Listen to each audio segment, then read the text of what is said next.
How to add another company in QuickBooks. Hello friends, welcome to today's tutorial. In this tutorial, I'll show you how you can add another company in QuickBooks. Kindly watch till the end so that you'll not miss any important information. So the first step is to log in into your QuickBooks account just like I have done here.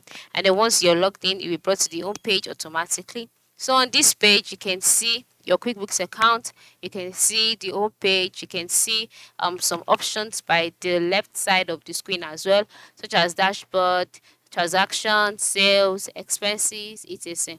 Now at this stage, I must let you know that the very simple way of adding another company in QuickBooks is by creating another account. All right, this is because a company is peculiar to an account, and that is by creating an account. I mean logging in into or signing up on into QuickBooks using another email address. And since you're signed in already, the first step is to move to the top right corner of the screen and then click on the profile icon, then click on sign out. All right, so after clicking on sign out, you'll be taken to the page where you'll be asked to sign in or to log in. So to sign up or to log in, so click on sign up, enter in your details, and then use another email address. That's email address that you've used to represent the new company you are trying to add into your QuickBooks. And then you can now easily navigate through each of the company and use them the way you like. So this is basically how to do it. Okay, this is basically how to add another company in QuickBooks.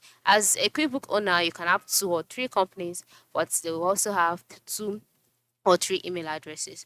Okay, and then you must also note that each of the company will have its own subscription information. Okay, not the same thing. So that is it. Thanks for watching and have a good day.